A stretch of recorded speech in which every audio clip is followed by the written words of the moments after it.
Hello friends, आज की इस वीडियो में हम पढ़ने वाले हैं कि रेशो एंड प्रोपोर्शन क्या होता है और उसको कैसे निकालते हैं। हम बिल्कुल बेसिक से इस चीज़ को पढ़ेंगे कि रेशो क्या होता है और प्रोपोर्शन क्या होता है और इनको हम कैसे कैलकुलेट करते हैं।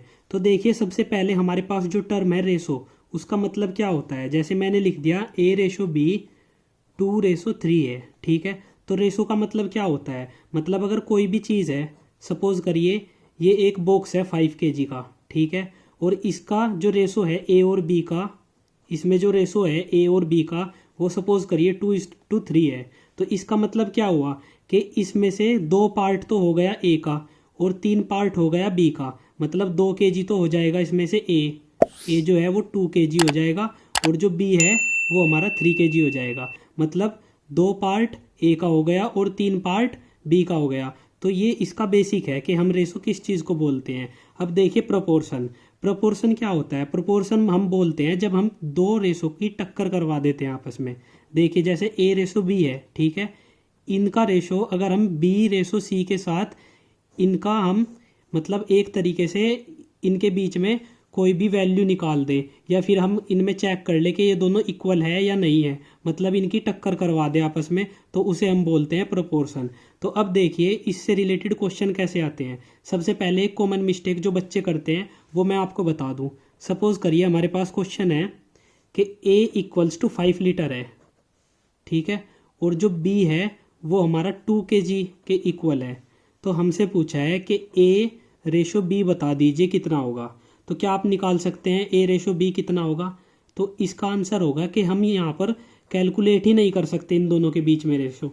हम इसलिए कैलकुलेट नहीं कर सकते क्योंकि जो हमारा A है वो किस चीज़ की वैल्यू को डिनोट करता है, वो लीटर में है, मतलब जो उसकी यूनिट है वो लीटर है, और B की जो यूनिट है वो केजी है, यानी कि दोनों चीज़ अलग अलग है। तो जब दोनों चीज़ अलग अलग है तो इसलिए हम यहाँ पर A/B कैलकुलेट नहीं कर सकते। तो इसका मतलब ये हुआ कि जब हमारी यूनिट सेम होगी, जब हमारी यूनिट सेम होगी तभी हम दोनों मतलब किसी भी क्वांटिटी में A/B कैलकुलेट कर पाएंगे, मतलब उनके बीच में रेशो निकाल पाएंगे जब हमारी यूनिट सेम होगी। अगर यहाँ पर kg होता तब हम बोल सकते थे कि A/B का जो वैल्यू होगी वो कितनी होगी, 5/2 होगी। तो अब देखिए आगे, अब हम एक क्वेश्चन लेते हैं, सिंपल क्वेश्चन लेते हैं, क्वेश्चन नंबर 1, और इसको सोल्व करते हैं।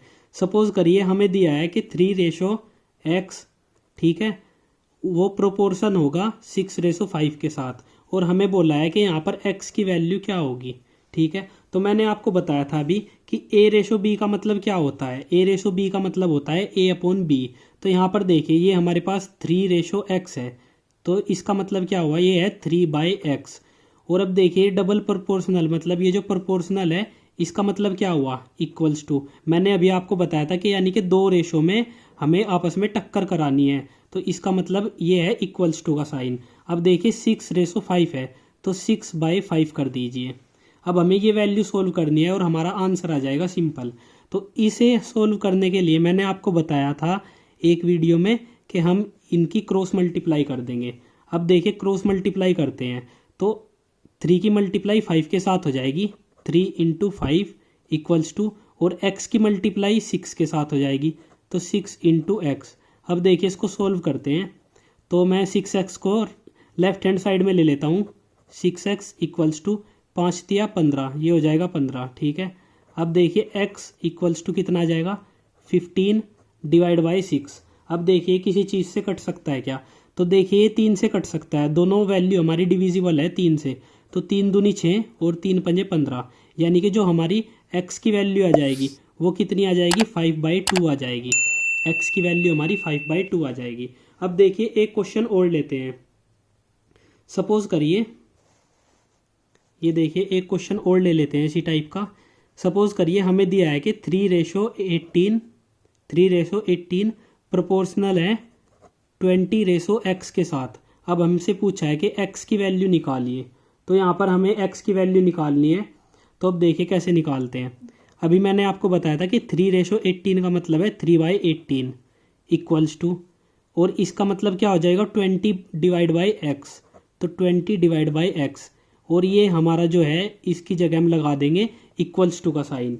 अब देखिए यहाँ पर भी हमें क्रॉस मल्टीप्लाई करनी है, तो सबसे पहले तो हम इनको सिंपल फ्रैक्शन में कन्वर्ट कर लेते हैं। मतलब अगर ऊपर नीचे कोई वैल्यू कटती है तो हम उसको काट देंगे। जैसे देखिए 3 से 18 कट सकता है, 3 छंग 18 यानी कि 6 टाइम कट जाएगा। तो अब मैं इसको आगे लिख देता हूँ। ये वैल्यू हमारी क्या बन जाएगी, 1/6 इक्वल्स टू 20/x। ये हमारी ये वैल्यू बन जाएगी। अब हम यहाँ पर क्रॉस मल्टीप्लाई कर देंगे सिंपली। तो क्रॉस मल्टीप्लाई कर दीजिए। तो ये क्रॉस मल्टीप्लाई जब करेंगे ये आ जाएगा x इक्वल्स टू, ये कितना हो जाएगा 20 इंटू 6, 20 इंटू 6। और इसकी वैल्यू क्या होती है, 6 दूनी 12 यानी कि 120। तो हमारी जो x की वैल्यू आ गई वो आ गई 120। अब देखिए एक बहुत इंपॉर्टेंट क्वेश्चन है जो हमेशा लगभग पूछा जाता है कुछ कॉम्पिटेटिव एग्जाम में भी और वैसे भी। अब देखिए इस क्वेश्चन को भी एक बार कर लेते हैं। सपोज करिए हमारे पास क्वेश्चन है कि 6/12 क्या प्रोपोर्शनल है 7/14 के साथ। तो ये हमारे पास क्वेश्चन है। अब हमें इसे सोल्व करना है।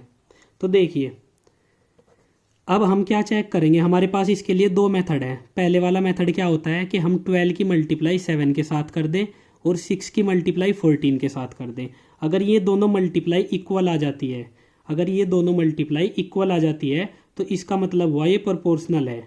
ठीक है। अब देखिए अगर हम मल्टीप्लाई करें तो मल्टीप्लाई करने पर हमें क्या मिलेगा, 12 इंटू 7 कितना हो जाएगा 84 इक्वल्स टू 6 इंटू 14 कितना हो जाएगा, ये भी 84 हो जाएगा।